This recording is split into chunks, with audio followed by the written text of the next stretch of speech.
Welcome to the program today. Ted Williams with you. And on today's program, we want to discuss something that affects everyone, but especially college students. And we're talking with our guest, Susan Baisden.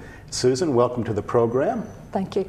And Susan is a college instructor here at Southern West Virginia Community and Technical College. Susan is also a licensed professional counselor and a licensed psychologist. And the topic we're going to discuss is the topic of stress. And as I said, especially stress as it relates to college students. Susan, you and I run into students that a lot of times will present on stressful issues. What are some of the more common stressors in college students? Okay, I think particularly for the new student, trying to make that adjustment to college life, there's less structure in the college setting than there was in high school, so they're having to make some adjustment. They're more independent and don't have the supervision, as much supervision from their parents or as much monitoring.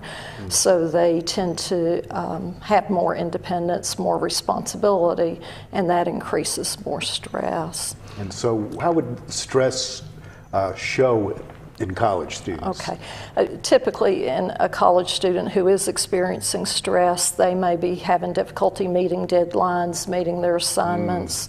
You may see them missing class frequently, even being late for class frequently, being overwhelmed by the assignments. And that's because they're stressed, or as you said earlier, they're not dealing with the freedom and responsibilities that they now have. Yes, I think it's a combination of those things. Yeah, so what are some things college students can do to deal with some of the stress that they're facing? Okay, I think one of the most important things they can do is time management, learning to manage their time, planning study time, actually scheduling probably on a daily basis time to study, creating a space for themselves to study, and also having a planner or schedule where they can outline all of their assignments and what's expected of them so that they can plan how to meet their assignments and meet the deadlines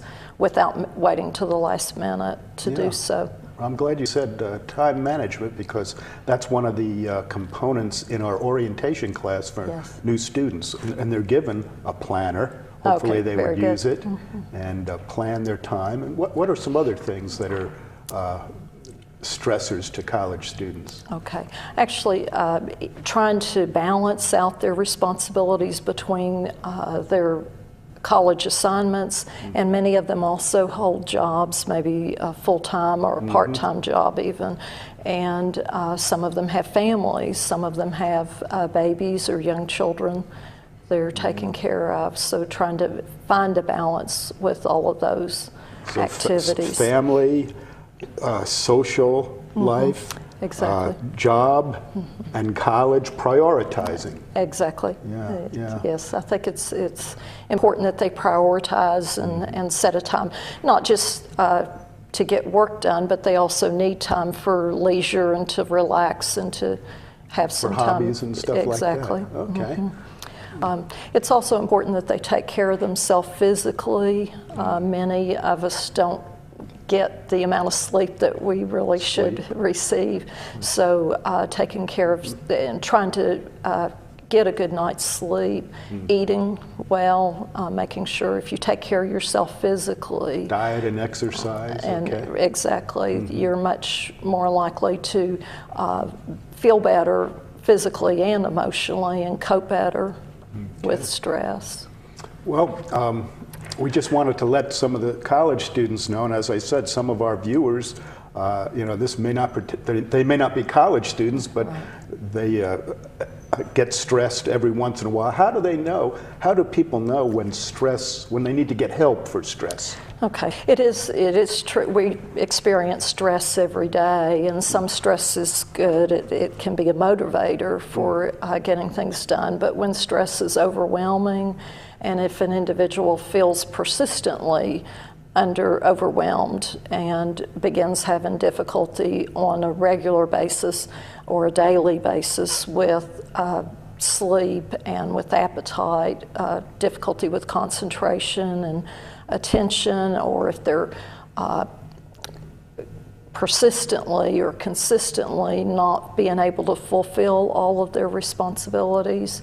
And if that is not an occasional problem but a persistent problem, then I would recommend that they seek extra help with so that. when their stress interferes with their life responsibilities, whether it be the job or college or family, Exactly. whatever. Okay. Exactly.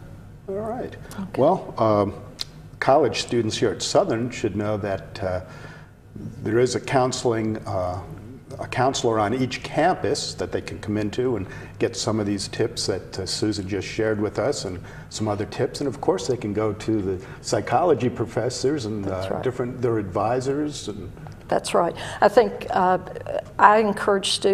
would encourage all students to be willing to approach their instructors. I believe that most, if not all, instructors are willing to offer help and work with the student in trying to meet their responsibilities.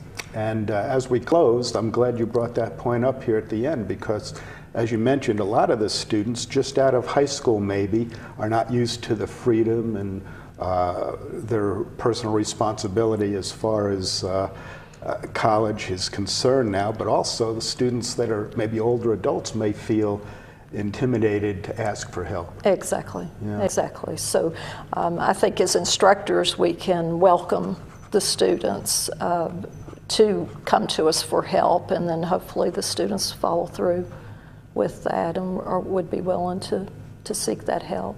There's also tutoring services available for and academic needs. And looking for services like that can be of help. Okay, well, great. Thank you so much for being with us today, and want to thank you for watching, and join us again on another series on this same program.